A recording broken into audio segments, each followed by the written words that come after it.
سعودی عرب کی تاریخ۔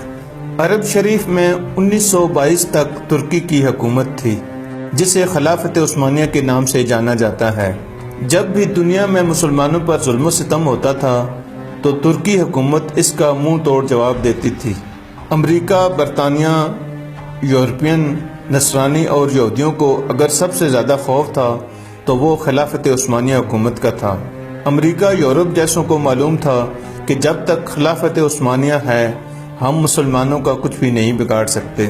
امریکہ و یورپ نے خلافت عثمانیہ کو ختم کرنے کی سازش شروع کی۔ امریکہ و یورپ نے سب سے پہلے ایک شخص کو کھڑا کیا جو کرسچن تھا، ایسی عربی زبان بولتا تھا کہ کسی کو اس پر شک تک نہیں ہوا۔ اس نے عرب لوگوں کو خلافت عثمانیہ کے خلاف یہ کہہ کر گمراہ کرنے کی ناکام کوشش کی کہ تم عربی ہو اور یہ ترکی اجمی یعنی غیر عربی ہیں، ہم اجمی کی حکومت کو کیسے برداشت کر رہے ہیں۔ لیکن اس وقت کے عرب سنیوں نے اس کی ایک نہ مانی۔ یہ شخص لانس آف عریبین کے نام سے مشہور ہوا۔ آپ لانس آف عریبین لکھ کر گوگل پر سرچ کریں۔ پھر امریکہ نے ایک اور شخص کو کھڑا کیا جس کا نام ہمفرے تھا۔ آپ گوگل پر ہمفرے کو سرچ کر کے پڑھ سکتے ہیں۔ ہمفرے کی ملاقات ابن عبد الوہاب نجدی اور عرب کے ایک قبیلے کے سردار سے ہوئی۔ اس کا نام ابن سعود تھا۔ ہمفرے نے ابن سعود کو عرب کا حکمران بنانے کا لالچ دیا۔ پھر ابن سعود نے مکہ، مدینہ اور طائف میں ترکی کے خلاف جنگ شروع کر دی۔ مکہ، مدینہ شریف اور طائف کے لاکھوں مسلمان ابن سعود کی فوج کے ہاتھوں شہید ہوئے۔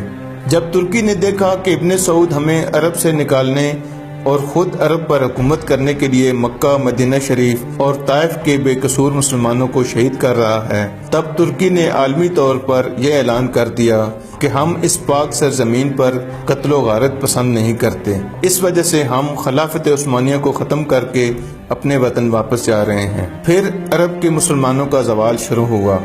حجاز مقدس کا نام 1400 سال کی تاریخ میں پہلی بار بدلا گیا۔ ابن سعود نے حجاز مقدس کا نام اپنے نام پر سعودیہ رکھ دیا۔ جنت البقیع اور جنت المعلی میں صحابہ رضوان اللہ علیہ اجمعین اور اہل بیت علیہم السلام کے مزارات پر بلڈوزر چلایا گیا۔ حرم شریف کے جن دروازوں کے نام صحابہ اور اہل بیت کے نام پر تھے ان کے نام آل سعود کے نام پر رکھے گئے۔ یہود و نصارہ کو عرب میں آنے کی اجازت مل گئی۔ جس دن ابن سعود عرب کا بادشاہ بنا اس دن ایک جشن ہوا۔ اس جشن میں امریکہ، برطانیہ اور دوسرے کافر ملکوں کے پرائم منسٹر ابن سعود کو مبارکباد دینے پہنچ گئے۔